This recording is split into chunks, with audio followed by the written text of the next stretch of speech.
Good morning student. हम लोग दूरी और समय लेसन 4 का क्रमशः से पढ़ेंगे। कल मैं आपको अगले वीडियो में बताई थी कि समय के माप के बारे में, स्पीड के बारे में भी मैं बताई थी। उसी में हम देखेंगे औसत चाल के विषय में पढ़े थे। किसी वस्तु द्वारा इकाई समय या 1 घंटा, 1 मिनट या 1 सेकेंड में तय की गई दूरी को उस वस्तु का औसत चाल कहते हैं। तो आइए यहाँ पे देखेंगे कि आप देखेंगे कोई भी मोटरसाइकिल में या गाड़ी में आगे आपका 2 मीटर लगा होता है। तो वो क्या चीज़ है? तो एक होता है जो चाल मापी कहते हैं स्पीडोमीटर, और एक को कहते हैं ओडोमीटर, पथगामी। तो वो क्या है बच्चे? आप मोटरसाइकिल के कोने में किलोमीटर लिखा होगा, इसे चाल मापी कहते हैं। इसे चाल मापी कहते हैं, स्पीडोमीटर। इससे सीधे किलोमीटर को ज्ञात किया जाता है। इस चाल मापी के द्वारा किलोमीटर ज्ञात किया जाता है कि कितना किलोमीटर ये गाड़ी दूरी तय की है।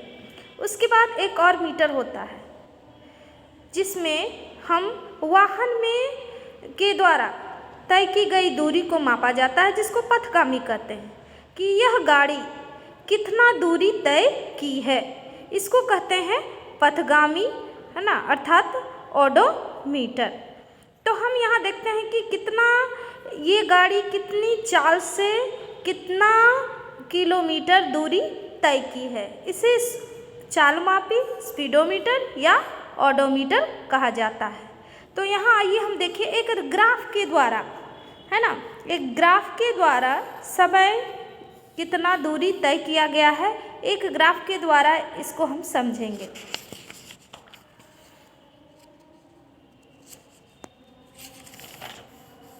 यहाँ देखिए एक ग्राफ दिया गया है, समय जो मिनट में, तय की गई दूरी जो मीटर में है। यहाँ आप देखिए एक ग्राफ बनाएंगे, उसमें बीच की बिंदु को O से संकेतित करेंगे। यहाँ Y, इधर X, इधर नीचे में हम लोग 2, 4, 6, 8 संख्या लिखेंगे जो समय मिनट में हो, और यहाँ तय की गई दूरी को लिखेंगे जो यहाँ दिया हुआ है। समय भी यहाँ दिया हुआ है और दूरी भी यहाँ दिया हुआ है, तो उस दूरी को लिखेंगे। 2 में क्या दिया हुआ है? 60, और 4 मिनट में कितना है? 120। तो इस प्रकार से हम देखेंगे, ये तालिका बनाएंगे। उसके बाद हम देखेंगे, दोनों का मिलान करेंगे कि 2 मिनट में 60 मीटर दूरी तय किया गया। इस प्रकार से हम एक ग्राफ बनाएंगे। उसके बाद इसे हम तिरछा क्या करेंगे? हर एक बिंदुओं को मिलान करेंगे। तो ये नियत समय पर क्या हो रहा है? कोई भी वाहन क्या हो रहा है? नियत समय पर चल रहा है। एक ग्राफ द्वारा हम इस प्रकार से दर्शाया गया है। तो ये समान समय में समान दूरी, इसमें देखिए 2 है और 4 है। तो ये 2 और 4 के बीच में कितना डिस्टेंस है? तो कितना डिस्टेंस है? 2 का। 4 और 6 के बीच में कितना डिस्टेंस है? तो 2 का। 6 और 8 के बीच में कितना डिस्टेंस है? तो 2 का। तो समान दूरी है, दोनों के बीच में समान समय की दूरी। यहाँ देखिए दूरी 60 और 120, तो 60 और 120 के बीच में कितना डिस्टेंस है? 60 का। तो इस प्रकार से सबके बीच में क्या है? 60। तो समान समय और समान दूरी। तो यहाँ बताया गया है कि जब कोई वस्तु समान समय में समान दूरी तय करती है तो उसकी गति को समरूप या एक समान गति कहा जाता है।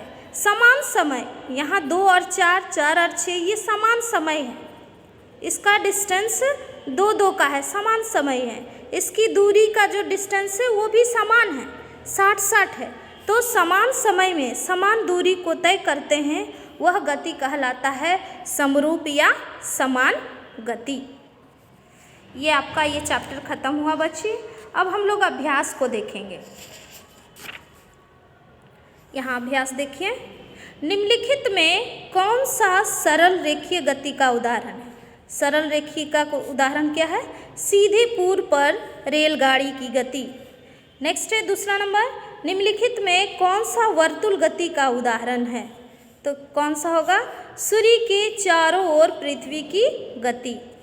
यहाँ पूछा गया तीसरा में, चाल का मूल मात्रक क्या है? मूल मात्रक मीटर प्रति सेकंड।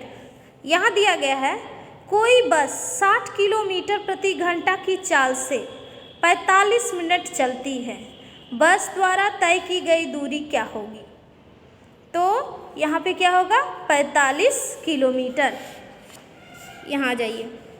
निम्नलिखित में कौन सा संबंध सही है? इसमें से कौन सा जो सूत्र है वो सही है? तो आपका होगा चाल बराबर दूरी बटा समय। यहाँ 6 नंबर में आइए, आपका मैथ्स है। किसी सरल लोलक द्वारा 30 दोलन पूरा करने में 45 सेकंड लगता है, तो सरल लोलक का आवर्तकाल ज्ञात करना है। तो यहाँ देखिए 6 नंबर है, 30 दोलन पूरा करने में लगा समय आपका 45 सेकंड हो जाएगा। कितना? 45 सेकंड। तो आप एक दोलन पूरा करने में लगा समय क्या निकालेंगे? 45 बटे 30। तो इसको 9 पच्चे 45 और 6 पाँचे 30 है ना। फिर इसको 3 से काटेंगे तो आपका आ जाएगा 3 बटा 2 सेकेंड, या इसको लिखेंगे 1.5 सेकेंड। नेक्स्ट है आपका, रवि के घर से विद्यालय की दूरी 6 किलोमीटर है, तो रवि साइकिल द्वारा विद्यालय 30 मिनट में पहुंचता है, तो रवि के साइकिल की चाल किलोमीटर प्रति घंटा में बताएं। तो यहाँ आपका दूरी दिया है, दूरी है आपका 6 किलोमीटर, समय है आपका 30 मिनट।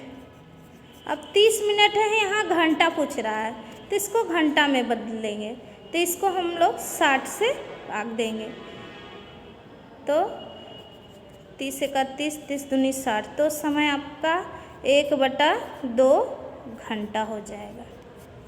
अब इसको हम लोग चाल ज्ञात करेंगे। चाल बराबर दूरी बटा समय। तो दूरी क्या हो गया? 6 है ना, इंटू समय हो गया 1/2।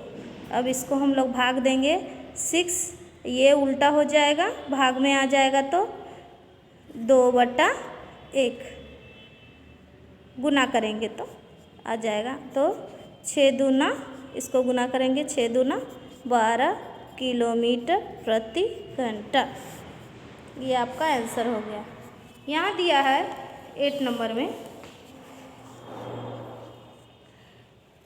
निम्नलिखित स्थिति में गति के दूरी समय ग्राफ की आकृति दर्शाएं। नियत चाल से गति करती कार। नियत चाल, चाल मीन्स स्पीड, नियत गति से। तो इसको हम लोग नियत गति से चाल को क्या करते हैं? दर्शाएंगे OXY। तो नियत गति से चलती कार आपका इस प्रकार से आपका क नंबर आंसर होगा। नियत गति से कार चल रही है। ख नंबर है, सड़क किनारे खड़ी कार।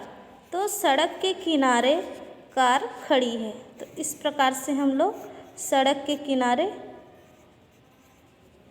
दिखाएंगे, सड़क के किनारे खड़ी है कार। नेक्स्ट आपका 9 नंबर है, शाम की यात्रा के आंकड़े नीचे तालिका में दिए गए, इन आंकड़ों का समय दूरी ग्राफ है। ये आपका ग्राफ दिया गया है, जिस प्रकार से पिछले आपको दिखाए थे अभी ग्राफ किस प्रकार बनाया जाता है, उसी प्रकार ये ग्राफ को तैयार करना है, ये ग्राफ को बनाना है। जो भी अभ्यास प्रश्न बताया गया है इसे अपनी कॉपी में नोट कर लेंगे। Thank you.